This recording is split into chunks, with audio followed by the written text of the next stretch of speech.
Netaji Subhash Chandra Bose, Lal Bahadur Shastri, APJ Abdul Kalam এবং নরেন্দ্র মোদীর মতো ব্যক্তিত্বদের যিনি অনুপ্রেরণা ছিলেন, আজ সেই মহান ব্যক্তিকে নিয়ে আলোচনা করব। সালটা 1893, 11ই সেপ্টেম্বর। বিশ্ব ধর্ম মহাসম্মেলন অনুষ্ঠিত হয়েছিল আমেরিকার শিকাগো শহরে।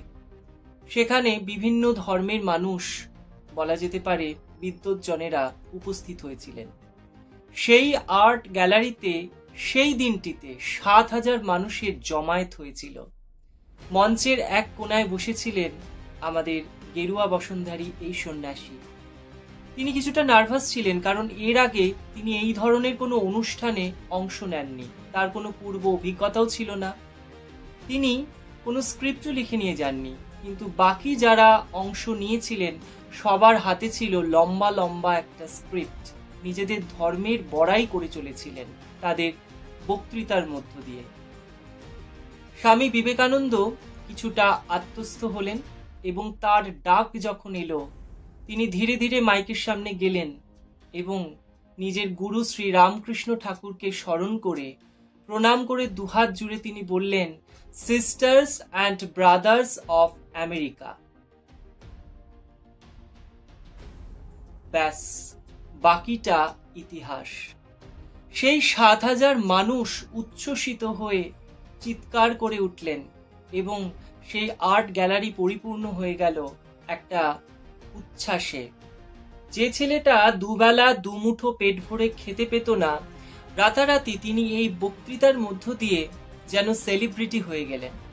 আচ্ছা, এই একটা সেন্টেন্সে কি এমন ছিল যার জন্য তিনি এতটা জনপ্রিয়তা পেলেন? সে কথা বলবো ভিডিওতে। কি করে তিনি বিবিদিশানন্দ থেকে স্বামী বিবেকানন্দ হলেন, হিন্দুত্ব বনাম স্বামী বিবেকানন্দ, বিবেকানন্দের নানা দিক নিয়ে আজকের এই ভিডিওতে আমি আলোচনা করব। তাই বলবো প্রথম থেকে শেষ পর্যন্ত ভিডিওটা দেখুন, কেটে কেটে না দেখে। স্বামী বিবেকানন্দকে সেদিন 2 মিনিট সময় দেওয়া হয়েছিল বক্তৃতা দেওয়ার জন্য, কিন্তু তার সেই জনপ্রিয়তা, তার প্রতি মানুষের যে উচ্ছ্বাস, সেই কারণে তাকে 1.5 ঘন্টা সময় দেওয়া হয়। তিনি 1.5 ঘন্টা দাপিয়ে বক্তৃতা দিয়েছিলেন। শোনা যায় সেই মঞ্চে উপস্থিত বহু ধর্মগুরুরা ছিলেন সাধারণ মানুষ, তারা কিন্তু কেউ চেয়ার ছেড়ে উঠে চলে যাননি। এই ছিলেন আমাদের স্বামী বিবেকানন্দ। তো চলুন শুরু করা যাক আজকের ভিডিও। নমস্কার, আমি শঙ্খ। কাল্টিভেট নলেজ ইউটিউব পডকাস্ট চ্যানেলে আপনাদের সবাইকে মোস্ট ওয়েলকাম। আপনারা যারা আমার নতুন ভিউয়ার, তাদের অবশ্যই আমি আমার অন্তর থেকে যুব দিবসের প্রণাম শ্রদ্ধা জানাই। প্রণাম রইল স্বামী বিবেকানন্দের প্রতি। স্বামী বিবেকানন্দের নানা দিক এখনো কিন্তু অপ্রকাশিত। আমি চেষ্টা করব তার কিছুটা যদি এই ভিডিওর মধ্য দিয়ে আপনাদের কাছে তুলে ধরা যায়। তাই ভিডিওটা দেখুন, আর যদি ভিডিওটা ভালো লাগে আপনার প্রিয় বন্ধুকে অবশ্যই শেয়ার করে দিন, আর আপনার ফিলিংসটা কমেন্টে অবশ্যই জানান। তো চলুন শুরু করা যাক। 12ই জানুয়ারি 1863 কলকাতার সিমলা স্ট্রিটে এক ধনী পরিবারে মকর সংক্রান্তির দিন সকালবেলায় জন্মগ্রহণ করেন স্বামী বিবেকানন্দ। বাল্যকালে তার নাম ছিল নরেন্দ্রনাথ দত্ত, তার পিতা ছিলেন বিশ্বনাথ দত্ত। তারা 7 পুরুষ ওকালতি পেশার সঙ্গে যুক্ত ছিলেন, আর বিশ্বনাথ দত্ত ছিলেন হাইকোর্টের উকিল। তার মা ছিলেন ভুবনেশ্বরী দেবী। ভুবনেশ্বরী দেবী ছিলেন একজন শৈব অর্থাৎ শিব উপাসক। ভগবান শিবের কাছে তিনি প্রার্থনা করেছিলেন যেন শিবের মতো একটি পুত্র সন্তান তার লাভ হয়। স্বপ্নাদেশে শিব তাকে বলেছিলেন তিনিই তার পুত্র হয়ে তার কোলে জন্মগ্রহণ করবেন। আমরা সবাই জানি স্বামী বিবেকানন্দ ছোট থেকে অত্যন্ত যুক্তিবাদী ছিলেন। রামায়ণ, মহাভারত, উপনিষদ তার প্রিয় বই ছিল। তিনি রামায়ণ পড়ে জানতে পারেন যে রামচন্দ্র সীতাকে অগ্নি পরীক্ষা দিতে বলেছেন তার সতীত্ব প্রমাণের জন্য, আর এই ঘটনাটিকে তার যুক্তিবাদী মন কিছুতেই মেনে নিতে পারেননি। তিনি এতটাই রেগে গিয়েছিলেন রামচন্দ্রের প্রতি যে তার বাড়িতে থাকা রামচন্দ্রের একটি মূর্তি তিনি ভেঙে ফেলেছিলেন। স্বামী বিবেকানন্দ ছোট থেকে ধ্যান অভ্যাস করতেন। এতটাই তিনি ফোকাসড ছিলেন যে কিছুতেই তিনি বুঝে উঠতে পারতেন না বাইরের জগৎটাকে যেই সময় তিনি ধ্যান করতেন। একবার তার গায়ের উপর দিয়ে একটা সাপ চলে যায়, কিন্তু তিনি বিন্দুমাত্র তার কোনো অনুভূতি পান না। স্বামী বিবেকানন্দের মেধা নিয়ে বহু গল্প আছে, তার দুটোই আমি আপনাদের সামনে শেয়ার করছি। স্বামী বিবেকানন্দ একবার জাহাজে করে বিদেশ যাচ্ছিলেন। ডেকে বসে তিনি ক্যাপ্টেনের থেকে একটি নিউজ পেপার চেয়ে পড়ছিলেন।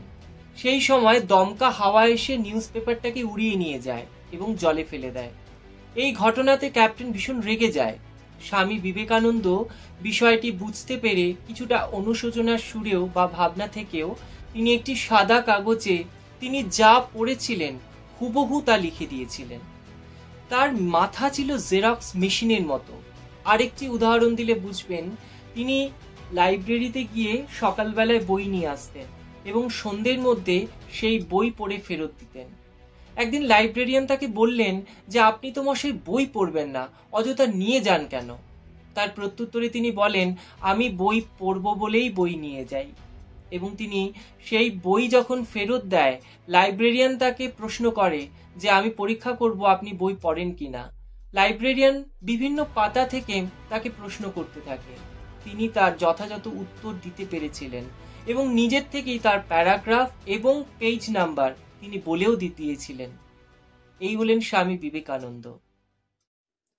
স্বামী বিবেকানন্দ হয়ে ওঠার আগে তার জীবন খুব সহজ ছিল না। চরম দারিদ্রতায় তার জীবন কাটছিল। এবার আপনি হয়তো ভাববেন তার পিতা একজন উকিল ছিলেন, তাদের 7 পুরুষ ওকালতি পেশার সঙ্গে যুক্ত, তাহলে তারা গরিব হয় কি করে? 1884 স্বামী বিবেকানন্দের পিতা বিশ্বনাথ মারা যান। স্বামী বিবেকানন্দ এক অস্থির সময়ের মধ্যে দিয়ে চলছিলেন। তার পিতা মারা যাওয়ার পর তার আত্মীয় স্বজনরা তাদের সম্পত্তির ভাগ নিতে আসে।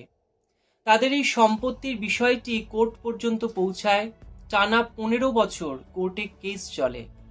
স্বামী বিবেকানন্দ একাধিকবার কোর্টে হাজিরাও দিয়েছিলেন। যেসব বন্ধুরা তার পাশে থাকবে বলেছিল তার এই চরম সময়, তারাও ধীরে ধীরে সরে যায়। এমনকি আত্মীয় স্বজনরাও সেভাবে তার পাশে কিন্তু ছিল না। স্বামী বিবেকানন্দের পাশ থেকে সবাই সরে গেলেও তার হাতটা এসে যিনি ধরেছিলেন ঠিক সেই সময়, তিনি হলেন শ্রী শ্রী রামকৃষ্ণ ঠাকুর। সালটা 1881। তখন তিনি প্রেসিডেন্সি কলেজে পড়ছেন। তার বন্ধু সুরেন্দ্রনাথ মিত্রের বাড়িতে স্বামীজি বেড়াতে যান। আর এই হয় সেই মাহেন্দ্রক্ষণ যেখানে স্বামী বিবেকানন্দের সঙ্গে সাক্ষাৎ ঘটে শ্রী শ্রী ঠাকুর রামকৃষ্ণের। ঠাকুর শ্রী রামকৃষ্ণ স্বামীজিকে দেখে দু চোখ বেয়ে জল বেরিয়ে এসেছিল। তিনি বলেছিলেন, আমি তো এই ছাত্রকেই খুঁজছিলাম এতদিন। স্বামী বিবেকানন্দকে দক্ষিণেশ্বরে আসার আমন্ত্রণও জানান। স্বামী বিবেকানন্দ কিছুদিন পর তার বন্ধুদের নিয়ে দক্ষিণেশ্বরে গিয়েছিলেন, কিন্তু তার আচরণ দেখে স্বামীজি ভেবেছিলেন ইনি হয়তো হ্যালুসিনেশন করেন, বা তার কল্পনা শক্তি খুব প্রবল, বা তার মাথার ঠিক নেই। কারণ যুক্তিবাদী স্বামীজি কোনো কিছুই যুক্তি ছাড়া মেনে নেন না। তবে একটা ঘটনা এ প্রসঙ্গে বলি, স্বামীজি কিন্তু জানতেন যে রামকৃষ্ণ ঠাকুর বলেছিলেন টাকা মাটি, মাটি টাকা, তার টাকাতে অ্যালার্জি আছে। তিনি তার যতটুক প্রয়োজন সেটুক তিনি নিয়ে নেন, কিন্তু অর্থ তিনি ভালোবাসেন না। আর পরীক্ষা করার জন্য তিনি একটা টাকা তার বিছানার চাদরের নিচে রেখে দেন। যখন রামকৃষ্ণ ঠাকুর সেই বিছানায় বসেন, সত্যি সত্যি তার গায়ে অ্যালার্জি দেখা দেয় এবং তিনি বিছানা ছেড়ে উঠে পড়েন। তখন স্বামীজি বুঝেছিলেন এ ব্যক্তি যে সে মানুষ নয়। তারপর থেকে বিশ্বাস আর অবিশ্বাসের যে ঘেরাটোপ, তা ভাঙতে থাকে। চরম সংকটময় পরিস্থিতি যেন স্বামী বিবেকানন্দের কিছুতেই পিছু ছাড়ছিল না। এই সময় তিনি কলকাতা মেট্রোপলিটন ইনস্টিটিউশনে একটি শিক্ষকতার চাকরি পান। তিনি ভাবলেন বোধহয় এবার পরিস্থিতি কিছুটা স্বাভাবিক হবে, কিন্তু ভাগ্যলক্ষ্মী মুচকি হাসলেন। স্বামী বিবেকানন্দের এই চাকরিটি বেশি দিন থাকলো না। আপনারা সবাই জানেন কলকাতা মেট্রোপলিটন ইনস্টিটিউশনের প্রতিষ্ঠাতা ছিলেন বিদ্যাসাগর মহাশয়। তার কানে স্বামীজি সম্পর্কে কিছু অভিযোগ যায়। অভিযোগটি হলো তিনি সময় মতো ক্লাসে যান না এবং ক্লাসে গেলে তিনি দক্ষিণেশ্বরের সাধক শ্রী রামকৃষ্ণ ঠাকুরের গল্প করেন। তিনি ঠিক দক্ষ শিক্ষকও নন। এইসব অভিযোগ পেয়ে বিদ্যাসাগর মশাই কোনো দিক বিবেচনা না করে, খতিয়ে না দেখে তাকে চাকরি থেকে বহিষ্কার করে দেয়। তবে পাশাপাশি একটি কথা শোনা যায়, স্বামী বিবেকানন্দের উন্নতি এবং মেধাতে কিছুটা ঈর্ষান্বিত হয়েছিলেন সেই স্কুলের সেক্রেটারি অর্থাৎ বিদ্যাসাগর মহাশয়ের জামাই সূর্যকুমার অধিকারী। তিনি স্বামী বিবেকানন্দের সম্পর্কে মিথ্যে মিথ্যে কথা বিদ্যাসাগর মশাইকে বলেছিলেন। আর বিদ্যাসাগর মশাই সেই সময় একটু অসুস্থ থাকার কারণে কোনো দিক খতিয়ে না দেখেই স্বামী বিবেকানন্দকে স্কুল থেকে বহিষ্কার করে দেয়। এরপর স্বামী বিবেকানন্দের কাছে বিদ্যাসাগরকে নিয়ে কোনো প্রশ্ন করলে তিনি সুকৌশলে ব্যাপারটা এড়িয়ে যেতেন। সমস্যা যেন স্বামীজির পিছু ছাড়ল না। মানসিক দুর্দশার কারণে ঈশ্বরের প্রতি তার যে স্বাভাবিক বিশ্বাস তা বিলুপ্ত হল। তিনি ঠাকুর শ্রী রামকৃষ্ণের কাছে এসে তার মানসিক দুর্দশার কথা জানালেন। তিনি জানতে চাইলেন তিনি মা কালীকে দেখতে পান কিনা। তখন ঠাকুর বললেন যে জগৎ সংসারকে তিনি ঠিক যেভাবে দেখেন, মা কালীকেও তিনি ঠিক সেইভাবেই প্রত্যক্ষ করতে পারেন। তখন তিনি বললেন যে মা কালীকে তাহলে বলুন না আমার এই দুঃখ দুর্দশা মোচন করতে। তখন ঠাকুর বললেন যে আমি ও কথা বলতে পারবো না, তুই নিজের কথা নিজে গিয়ে বল। এই প্রথম বোধহয় স্বামী বিবেকানন্দ কিছুটা ভরসা বিশ্বাস নিয়ে মা ভবতারিণীর মন্দিরে প্রবেশ করলেন।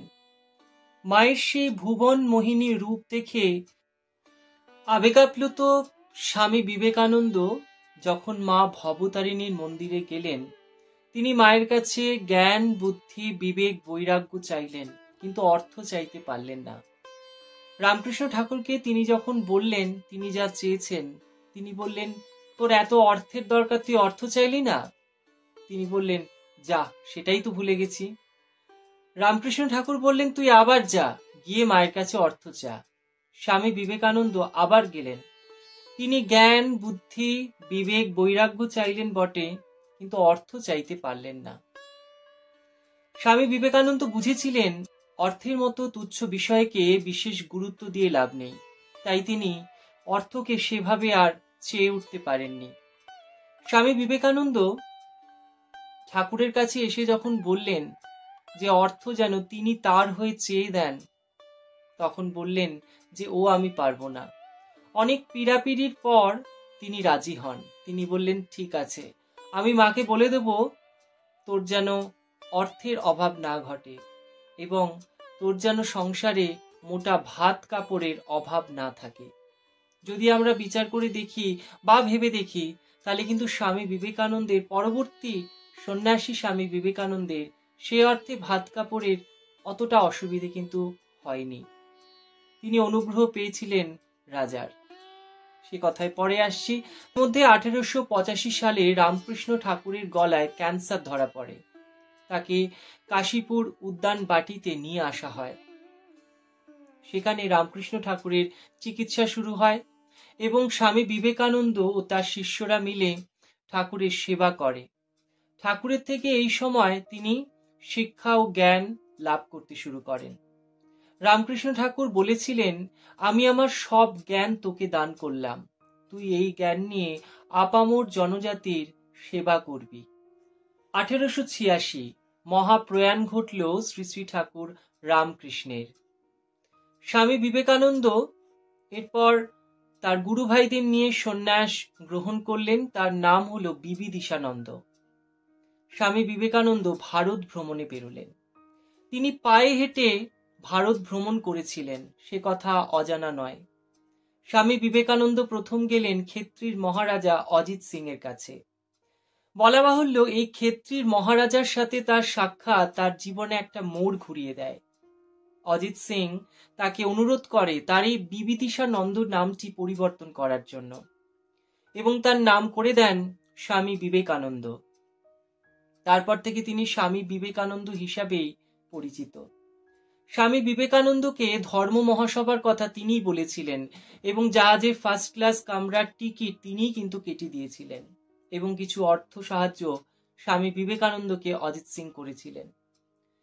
স্বামী বিবেকানন্দ 31টি ডিজিজে আক্রান্ত ছিলেন। সামান্য আমাদের একটু জ্বর হলে আমরা কতটা কাবু হয়ে পড়ি, গেল গেল রব ওঠে, কিন্তু স্বামী বিবেকানন্দ 31খানা অসুখ নিয়ে তিনি কিন্তু চলেছিলেন। এই অসুখের কথা জানা যায় দ্য মঙ্কস ম্যান বইটি থেকে, যা লিখেছিলেন শঙ্কর। 1893 সাল জুলাই মাস স্বামী বিবেকানন্দ যখন আমেরিকাতে পৌঁছান, তিনি জানতে পারেন ধর্ম মহাসভা 2 মাস পিছিয়ে গিয়েছে। স্বামী বিবেকানন্দ মহা বিপদে পড়লেন, তবে তিনি কোনো কিছুতেই পিছুপা হওয়ার পাত্র নন। তিনি থিওসফিক্যাল সোসাইটির কাছে সাহায্য প্রার্থনা করলেন, কিন্তু থিওসফিক্যাল সোসাইটির যে শর্ত তা মানা সম্ভব ছিল না, তাই সেই সুযোগটা হাতছাড়া হলো। তবে সেই সময় কিছু আমেরিকানরা স্বামী বিবেকানন্দকে সাহায্য করেছিলেন। এরপর এলো আরেক সমস্যা। তিনি যখন ধর্ম মহাসভায় অংশ নিতে যান, সেখানে জানতে পারেন যে বিশিষ্ট কোনো মানুষের সুপারিশ ছাড়া অংশ নেওয়া সম্ভব নয়। এরপর আসে সেই মহেন্দ্রক্ষণ, 11ই সেপ্টেম্বর। স্বামী বিবেকানন্দ যখন স্টেজে ওঠেন, তখন তাকে বলা হয় কোট প্যান্ট পরার জন্য, কিন্তু তাতে তিনি রাজি হননি। স্বামী বিবেকানন্দ কিছুটা নার্ভাস ছিলেন, কারণ এর আগে এই ধরনের কোনো অনুষ্ঠানে তিনি অংশ নেননি বা বক্তৃতা দেননি। তার যখন নাম্বার আসে, তিনি উঠে আস্তে আস্তে মাইকের সামনে যান এবং দুহাত জড়ো করে ঠাকুর শ্রী রামকৃষ্ণকে প্রণাম করে তিনি বলেন, sisters and brothers of America. এই একটা কথাতে উচ্ছ্বসিত হয়ে যায় সমস্ত অডিটোরিয়ামের মানুষরা, করতালিতে ভরিয়ে দেয় পুরো অডিটোরিয়াম। আমি ভিডিও শুরুতে বলেছিলাম যে এই একটি কথাতে কি এমন লুকিয়ে আছে যার জন্য মানুষ এতটা আনন্দিত হয়েছিল এবং মানুষের মন ছুঁয়ে গেছিল এই একটি সেন্টেন্স। আসলে সেই সময়টা ছিল এমন যখন মানুষ মহিলাদের সেরকম সম্মান করত না, কিন্তু স্বামীজি মহিলাদের প্রথম সম্মান জানিয়েছিলেন এবং সমস্ত ধর্মগুরুদেরকে নিজের ভাই বলেছিলেন, সব ধর্মকে নিজের ভাই বলে গ্রহণ করেছিলেন। তার এই আন্তরিকতা দেখে মানুষ মুগ্ধ হয়ে গেছিল। তাই স্বামী বিবেকানন্দকে সেদিন 2 মিনিট নয়, 1.5 ঘন্টা বক্তৃতা দেওয়ার সুযোগ দেওয়া হয় এবং তার মননশীল বক্তৃতা মানুষকে মুগ্ধ করেছিল। এই সেমিনারে বক্তৃতা দেওয়ার পর স্বামীজি রাতারাতি আমেরিকাতে একজন সেলিব্রিটিতে পরিণত হয়। এই সময় আমেরিকান কিছু ব্যক্তিরা তার শিষ্যত্ব গ্রহণ করেন। তাদের মধ্যে একজন হলেন মার্গারেট এলিজাবেথ নবেল। ঠাকুর শ্রী রামকৃষ্ণ স্বামী বিবেকানন্দকে একবার দেখে যেমন বুঝে গিয়েছিলেন এই একমাত্র সেই ব্যক্তি যে কিনা তার আদর্শকে পরবর্তী প্রজন্মের কাছে তুলে ধরবে, ঠিক একইভাবে স্বামী বিবেকানন্দ মার্গারেট এলিজাবেথ নবেলকে দেখে বুঝে গিয়েছিলেন এই একমাত্র সেই লেডি যে কিনা পরবর্তী প্রজন্মের কাছে তার আদর্শকে তুলে ধরবে। 19শে ফেব্রুয়ারি 1897 সাল স্বামী বিবেকানন্দ দেশে ফিরলেন। যখন তিনি দেশে ফিরলেন তখন তার রূপ বদলে গেল। অর্থাৎ যেই সময় তিনি দেশের বাইরে গিয়েছিলেন তখন তাকে কেউ চিনত না, কিন্তু যখন তিনি দেশে ফিরলেন অর্থাৎ শিয়ালদা স্টেশনে নামলেন, তখন তাকে দেখার জন্য হাজার হাজার মানুষের ভিড়। সবার মুখে একটাই উচ্চারণ, জয় বিবেকানন্দ, জয় শ্রী রামকৃষ্ণ। তবে এই প্রশংসার পাশাপাশি তার যে নিন্দে জোটেনি বা তাকে যে টিপ্পনী শুনতে হয়নি এমনটা কিন্তু নয়। বহু মানুষ বলেছিলেন সেই সময়, কায়স্থর সন্তান আবার সন্ন্যাসী, ওশালা ভণ্ড সন্ন্যাসী, এই ধরনের শব্দদ্বয় তার পিছনে ব্যবহার করা হয়েছিল। স্বয়ং স্যার গুরুদাস বন্দ্যোপাধ্যায় বলেছিলেন, কায়স্থর সন্তান আবার সন্ন্যাসী আমার জানা নেই। হিন্দু রাষ্ট্র হলে তাকে পিটিয়ে মারা হতো, নামের আগে সন্ন্যাসী লেখা এ বড় অপরাধ। এই ধরনের কথা সেই সময় যেমন ছিল আজও যে নেই এমনটা কিন্তু নয়। যাই হোক, এরপর স্বামী বিবেকানন্দকে এক শ্রেণীর মানুষ বিব্রত করতে কিন্তু ছাড়েনি। তার কাছে এসে প্রশ্ন করে, স্বামীজি আপনার কি জাত? তখন স্বামীজি সহাস্য মুখে বলেছিলেন, আমার সেই জাত যে রাজা সৃষ্টি করে। সন্ন্যাসীর আদেশে রাজা সিংহাসন থেকে উঠে দাঁড়ান, সন্ন্যাসীর আদেশে রাজা সিংহাসনে বসেন, আর সন্ন্যাসীকে অবহেলা করলে রাজা সিংহাসনচ্যুত হন। আর এই হলো আমার আর আপনার স্বামী বিবেকানন্দ। স্বামী বিবেকানন্দ যখন বেলুড় মঠ প্রতিষ্ঠা করার পর তার গুরু ভাইদের সঙ্গে নিয়ে সেখানে থাকতে শুরু করেন, তখন তাদের বাইরের মানুষের নানা মন্তব্য শুনতে হয়েছিল। কেউ কেউ মনে করতেন সেটা বেলুড় মঠ নয়, সেটা একটা আমোদ প্রমোদের স্থান। এক শ্রেণীর মিশনারিরা এসে তাদেরকে বিয়ের প্রস্তাব দেয় এবং ভালো চাকরি পাইয়ে দেওয়ার কথা বলে, কিন্তু স্বামীজি কোনোটাতেই কর্ণপাত করেননি। স্বামীজির বহু বন্ধু ছিল, কিন্তু তারা কেউ সামনে এগিয়ে আসেনি। পিছনে বলেছিল নরেন এত মেধাবী, কিন্তু তারপরেও এই সন্ন্যাসী বেশি ঘুরে বেড়ায়, কি অপদার্থ। স্বামী বিবেকানন্দকে অনুধাবন করা বা উপলব্ধি করা অত সহজ নয়, তার জন্য মনন প্রয়োজন। স্বামী বিবেকানন্দ যে আদর্শ নিয়ে এগিয়েছিলেন, সেই আদর্শকে প্রজন্ম থেকে প্রজন্ম হয়তো স্বামী বিবেকানন্দের অনুরাগীরা বয়ে নিয়ে যাচ্ছেন, কিন্তু সেই সময় বহু মানুষ তাকে অসহযোগ করেছিল। বেলুড় মঠকে সেই সময় কিন্তু মনে করা হতো প্লেজার হাউস। সেই কারণে স্বামী বিবেকানন্দের সেই স্বপ্নের বেলুড় মঠকে মঠের স্বীকৃতি সরকারিভাবে দেওয়া হয়নি, তাকে একটি বাড়ির স্বীকৃতি দেওয়া হয় এবং সেই জন্য তাকে বেশি করে ট্যাক্সও দিতে হতো। তবে স্বামী বিবেকানন্দ সেই সময় কেস লড়েছিলেন এবং কেসে তিনি জিতেও গেছিলেন। স্বামী বিবেকানন্দ দুঃখ করে নিবেদিতাকে একবার বলেছিলেন, এদেশে মানুষ নিন্দুকে ভরা, এই নিন্দুক মানুষ আমার কাজকে লণ্ডভণ্ড করতে চায়। কিন্তু স্বামী বিবেকানন্দ কোনোদিনই দমে যাওয়ার মানুষ ছিলেন না। স্বামী বিবেকানন্দ ধর্ম নিয়ে যা মনে করতেন তাই একটা ভিডিওতে বলা সম্ভব নয়। তবে তিনি এই কথা বলেছেন, অর্থাৎ পরিব্রাজক বিবেকানন্দ বলেছেন যে আমার দেশের আমার চোখের সামনের একটি কুকুর যদি অভুক্ত থাকে, আমার কাজ হবে তার মুখে অন্ন তুলে দেওয়া, আর সেটাই হবে আমার ধর্ম। এই হলেন স্বামী বিবেকানন্দের ধর্ম নিয়ে চিন্তা। তিনি ধর্ম নিয়ে বলেছেন, একটা সময় উগ্র সাম্প্রদায়িকতা অর্থাৎ উগ্র হিন্দু এবং উগ্র মুসলমান তারাই এই দেশটাকে সর্বনাশের দিকে নিয়ে যাবেন। আপনি 2024-25-এর ইতিহাস যদি দেখেন, তাহলে আপনি দেখবেন একদম হুবহু যেন তা মিলে যাচ্ছে। আসুন আমরা স্বামী বিবেকানন্দকে অনেক গভীরে পড়াশোনা করি, তবেই আমাদের দেশকে আমরা বাঁচাতে পারব। দেখতে দেখতে অনেকটা সময় কেটে গেল। এরপর এলো 1902 সাল। স্বামী বিবেকানন্দ তখন 39 বছরে পদার্পণ করেছেন।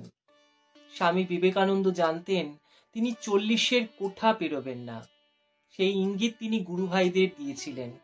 এমনকি সিস্টার নিবেদিতাকেও তিনি ইশারায় এই কথা বলেছিলেন যে তিনি 40-এর কোঠা পেরোবেন না। তবে তার গুরু ভাইরা বিশেষ গুরুত্ব দেননি, কারণ তার বয়স অল্প আর স্বামীজিকে দেখে খুব একটা অসুস্থ মনে হতো না। স্বামী বিবেকানন্দ যখন বিদেশে ছিলেন, তিনি কিছু বিদেশি ডাক্তার দেখিয়েছিলেন, কিন্তু খুব একটা উপকার হয়নি। স্বামী বিবেকানন্দের 31খানা ডিজিজ ছিল, সে কথা আমি ভিডিওর আগে বলেছি। Diabetes, kidney problem, typhoid, insomnia তিনি আক্রান্ত ছিলেন। তিনি এক জায়গায় বেশিক্ষণ বসতে পারতেন না, রাতে ঘুমোতে পারতেন না। এই ধরনের সমস্যা, ডায়াবেটিসের কারণে তার ডান চোখ অন্ধ পর্যন্ত হয়ে যাচ্ছিল। স্বামী বিবেকানন্দ সমস্ত প্রতিকূলতাকে জয় করে, কৃচ্ছ সাধন করে তিনি কিন্তু এগিয়ে গিয়েছেন, এক জায়গায় বসে থাকেননি।